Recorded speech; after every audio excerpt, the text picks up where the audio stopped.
ಎಲ್ಲ ನಿರ್ದೇಶಕರಿಂದ ಗೌರವ ಸಮರ್ಪಣೆ. ಏನು ಅಂಬೇಡ್ಕರ್ ಜಯಂತಿನ ಸ್ಟಾರ್ಟ್ ಮಾಡಿದ್ರು. ಇವತ್ತು 44 ವರ್ಷ ಸತತವಾಗಿ ನಾನು ಇವತ್ತು ಈ ಮಟ್ಟಕ್ಕೆ ನಾನು ಅಂಬೇಡ್ಕರ್ ಜಯಂತಿ ಮಾಡ್ತೇನೆ. ಆದರೂ ಅಂಬೇಡ್ಕರ್ ಜಯಂತಿ ಈಗ ಯಾಕೆ ನಾವು ಬರೀ ಅಂಬೇಡ್ಕರ್ ಜಯಂತಿ ಮುಖ್ಯ ಅಲ್ಲ, ಅಂಬೇಡ್ಕರ್ ಜಯಂತಿಯಲ್ಲಿ ಏನಾದರೂ ನಾವು ಜನರು ಒಳ್ಳೆಯದಾಗಬೇಕು ಅನ್ನೋ ದೃಷ್ಟಿ ಯೋಚನೆ ಮಾಡಿ ಇವತ್ತು ಇಷ್ಟೆಲ್ಲ ಕಾರ್ಯಕ್ರಮ ಹಮ್ಮಿಕೊಂಡು ನಾನು ಕಾರ್ಯಕ್ರಮ ಮಾಡ್ತಾ ಇರೋದು. ನೀವು ಸತತ ವರ್ಷಕ್ಕೂ ಎಲ್ಲ ನಮ್ಮ ಏನು ಪ್ರಿಂಟ್ ಮೀಡಿಯಾ ಆಗೋದು, ಈ ಮಾಮೂಲಿ ಮೀಡಿಯಾ ಆಗೋದು ಎಲ್ಲರೂ ಸಹ ನೀವು ನೋಡ್ತಾ ಬರ್ತಾ ಇದ್ರಿ. ನಾವು ಜನಪರವಾಗಿ ಮಾಡೋದ್ರ ಜೊತೆಲಿ ಅಂಬೇಡ್ಕರ್ ಜಯಂತಿ ನೋಡ್ತಾ ಇದ್ವಿ. ಯುವಕರು ಒಳ್ಳೆ ವಿದ್ಯಾವಂತರಾಗಬೇಕು. ಇವತ್ತು ಅಂಬೇಡ್ಕರ್ ಏನೂ ಇಲ್ಲದೆ ಅಂತ ನೆಲೆ ಇಲ್ಲದಂಥ ಕಾಲದಲ್ಲಿ ಅವರು ಇಡೀ ದೇಶ ಪ್ರಪಂಚಗಳೇ ಹೇಳೋವಂಥ ಮಟ್ಟಕ್ಕೆ ಇವತ್ತು ಅಂಬೇಡ್ಕರ್ ಅವರು ಬಂದವರೆ. ಅಂಬೇಡ್ಕರ್ ಅವರಲ್ಲಿ ಅಟ್ಲೀಸ್ಟ್ ಒಂದು 5% ಆದರೂ ಆ ಮಕ್ಕಳನ್ನ ಆ ಮಟ್ಟಕ್ಕೆ ತಗೊಳ್ಬೇಕು ಅನ್ನೋ ದೃಷ್ಟಿಯಲ್ಲಿ ನಾವು ಈ ಥರ ಅಂಬೇಡ್ಕರ್ ಜಯಂತಿಗಳು, ಅಂಬೇಡ್ಕರ್ ಪರಿನಿರ್ವಾಣಗಳು, ಮಹಿಳಾ ದಿನಾಚರಣೆಗಳ ಮುಖಾಂತರ ನಾವು ಇವತ್ತು ಮಹಿಳೆಯರಿಗಾಗ್ಬೋದು, ಮಕ್ಕಳಿಗಾಗ್ಬೋದು, ಪುರುಷರಿಗಾಗ್ಬೋದು ಈ ಥರ ಅವ್ರಿಗೊಂದು ಹುರಿದುಂಬಿಸಿ ಮಕ್ಕಳು ವಿದ್ಯಾವಂತರು ಮಾಡೋದೇ ನಮ್ಮದೇ. ಅವರು ಪ್ರತಿ ವರ್ಷವೂ ಸತತವಾಗಿ ಬರ್ತಾನೆ ಇದ್ದಾರೆ.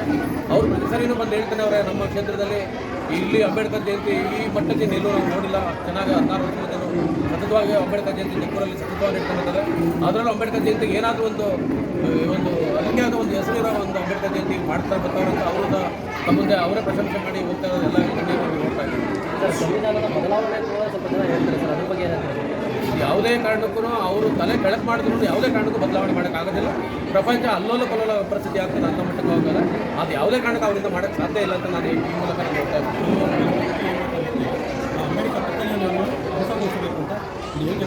ಇಂಥ ಹೇಳಿಕೆಗಳು ನನ್ನ ಹೋರಾಟದ ಜೀವನದಿಂದ ನಾನು ನೋಡ್ಕೊಬತ್ತಾ ಇದ್ದೀನಿ.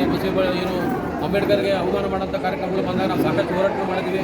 ಸಾಕಷ್ಟು ಅವ್ರನ್ನ ಎಲ್ಲ ಥರ ಎಲ್ಲೆಲ್ಲಿ ಹೆಂಗೆ ಸಿಕ್ಕಾಕಿ ಎಲ್ಲೆಲ್ಲಿ ಜೈಲುಗಳು ಅನುಭವಿಸ್ಬೇಕು ಅವೆಲ್ಲ ಮಾಡ್ಕೊಂಡು ಬಂದಿದ್ದೀವಿ. ಇಲ್ಲಿವರೆಗೂ ಇಂಥ ಪುಡಾರಿಗಳು ಅಲ್ಲೆಲ್ಲ ಇದ್ದೇ ಇರ್ತಾರೆ. ಆದ್ರೂ ಎಲ್ಲರೂ ನಾವು ಆ ದೃಷ್ಟಿಯಲ್ಲಿ ನೋಡೋಕ್ಕಾಗಲ್ಲ.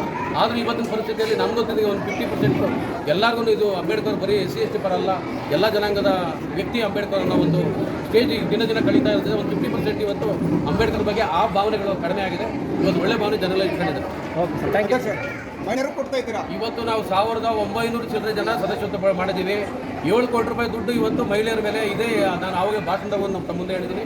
7 ಕೋಟಿ ರೂಪಾಯಿ ಟರ್ನ್ ಓವರ್ ಈಗಾಗಲೇ ನಾವು 5 ವರ್ಷ ಮುಗಿದು 6ನೇ ವರ್ಷದಲ್ಲಿ ಇದ್ದೀವಿ. ಇವು ಮಹಿಳೆಯರು, ಶಿಶಕ್ತಿ ಗುಂಪುಗಳವರು ಇಂಡಿವಿಜುವಲ್ ಲೋನು, ವೈಯಕ್ತಿಕ ಲೋನು ತೆಗೆದುಕೊಂತವ್ರೆ, ಆಂಕ್ಷತೆ ಕಟ್ಕೊಂಡವ್ರೆ. ಸಂಸ್ಥೆಗೆ ಒಳ್ಳೆಯ ಹೆಸರು ಆಗ್ತಾ ಇದೆ. ಇವತ್ತು ನಮ್ಮಲ್ಲಿ ಒಂದು ಉದ್ದೇಶ ಹೇಳಬೇಕು ಅಂತಂದರೆ, ನಮ್ದು ಯಾವುದೇ ಸರ್ಕಾರದ ದುಡ್ಡು ನಮ್ಮ ಕೋಆಪರೇಟಿವ್ ಬ್ಯಾಂಕಲ್ಲಿಲ್ಲ. ಏನು ಷೇರುದಾರರ ದುಡ್ಡು, ಆಮೇಲೆ ಏನು FD ಅವ್ರ ದುಡ್ಡು, ಜೊತೆಲೆ ನಮ್ಮ ಡೈರೆಕ್ಟ್ರು ನಾವೆಲ್ಲ 15 ಜನ ಇದ್ದೀವಿ. ನಾವು ತಲಾ ಒಬ್ಬೊಬ್ಬರು 2 ಲಕ್ಷ ರೂಪಾಯಿ 5 ವರ್ಷಕ್ಕೆ ಬಡ್ಡಿ ರೈತವಾಗಿ ನಾವು ಇಟ್ಬಿಟ್ಟಿದ್ದೀವಿ 5 ವರ್ಷಕ್ಕೆ. ಇವತ್ತು ನೀವು 5 ವರ್ಷಕ್ಕೆ ಏನಾದರೂ 7.5% ನೀವೇನೋ ಲೆಕ್ಕ ಹಾಕೊಂಡ್ರೆ ಸುಮಾರು ಒಂದು 30 ಲಕ್ಷ ರೂಪಾಯಿ ನಮಗೆ ಬರ್ತದೆ. ಆ 30 ಲಕ್ಷನೂ ನಾವು ಇವತ್ತು ಸಂಸ್ಥೆಗೆ ಬಿಟ್ಬಿಟ್ಟಿದ್ದೀವಿ. ನಿಮ್ಮ ಮತ್ತೊಮ್ಮೆ ಆಯ್ಕೆ ಮಾಡಿದರೆ ಪದಾಧಿಕಾರಿಗಳಿಗೆ ಧನ್ಯವಾದ ಹೇಳ್ತೀರಾ? ಈ 5 ವರ್ಷದಲ್ಲಿ ಏನು ಮಾಡಿದ್ದೀನೋ ಇನ್ನು ನೆಕ್ಸ್ಟ್ 5 ವರ್ಷ ಅವಕಾಶ ಜನ ಕೊಟ್ಟಿದ್ದಾರೆ. ಅದನ್ನ ಏನಾದರೂ ಇನ್ನೂ ಹೊಸ ಕಾರ್ಯಕ್ರಮಗಳನ್ನ ತಂದು, ಯಾಕಂದರೆ ನಮ್ಮ ಕಾನೂನು ಸಲಹೆಗಾರರು ಪಕ್ಕದಲ್ಲಿದ್ದಾರೆ, ಅವ್ರ ಗೈಡೆನ್ಸ್ ತೆಗೆದುಕೊಂಡು ನಾನು ಸ್ವಲ್ಪ ಚೇಂಜಸ್ ಮಾಡಬೇಕು ಈ 5 ವರ್ಷದಲ್ಲಿ ಅಂತ ನಾನು ಭಾವನೆ ಮಾಡಿದ್ದೀನಿ. ಅವರ ಒಂದು ಅನುಪಸ್ಥಿತಿಯಲ್ಲಿ ಅವರ ಒಂದು ಕಾನೂನು ಅಡಿಯಲ್ಲಿ ನಾವು ಇವತ್ತು ಕೆಲಸ ಮಾಡ್ತಾ ಇದ್ದೀವಿ. ಸೇವೆ ಬಗ್ಗೆ ಏನಾದ್ರು ಮಾತಾಡೋದು? ಇವತ್ತಿನ ದಿನ 133ನೇ ಅಂಬೇಡ್ಕರ್ ಜನ್ಮ ದಿನಾಚರಣೆಯನ್ನು ನಾವು ಏನು ಮಾಡ್ತಾ ಇದ್ದೀವಿ, ಈ ಒಂದು ಜನ್ಮ ದಿನಾಚರಣೆಗೆ ನಾವು ಒಂದು ಅರ್ಥಪೂರ್ಣವಾದಂತಹ ಒಂದು ಇದನ್ನು ಕೊಡಬೇಕು ಅಂತಂದರೆ ನಮ್ಮ ಎಲ್ಲ ಜನರಲ್ಲಿ, ನಮ್ಮ ಭಾರತ ದೇಶದ ಎಲ್ಲ ನಾಗರಿಕರಲ್ಲಿ ನಾನು ಬೇಡ್ಕೊಳ್ಳೋದು ಒಂದೇ, ಎಲ್ಲರೂ ನಮ್ಮ ಮಕ್ಕಳನ್ನು ವಿದ್ಯಾವಂತರನ್ನಾಗಿ ಮಾಡಬೇಕು.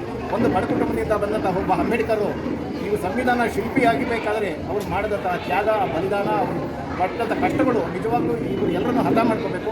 ಅವರು ಪಡೆದಂಥ ಡಾಕ್ಟರೇಟ್ಗಳು, ಅವರು ಪಡೆದಂಥ ವಿದ್ಯಾಭ್ಯಾಸಗಳು, ಪದವಿಗಳು ಈ ಪ್ರಪಂಚದಲ್ಲಿ ಯಾರೂ ಪಡೆಯಲಿಕ್ಕೆ ಸಾಧ್ಯವೇ ಇಲ್ಲ. ಅಂತಹ ಒಂದು ಮಹಾನ್ ವ್ಯಕ್ತಿಯನ್ನು ನಾವು ಈ ದಿನ ಅವರ ಅಂಬೇಡ್ಕರ್ ಜಯಂತಿಯನ್ನು ನಾವು ಮಾಡ್ತಾ ಇದ್ದೀವಿ. ಈ ದಿನವನ್ನು ನಾನು ಸಂವಿಧಾನ ದಿನ ಅಂತ ಘೋಷಣೆ ಮಾಡಬೇಕು ಅಂತ ಕೂಡ ನಾನು ಕೇಳ್ಕೊಳ್ಳಿಕ್ಕೆ ಇಷ್ಟಪಡ್ತೀನಿ ಈ ಸಂದರ್ಭದಲ್ಲಿ. Okay sir.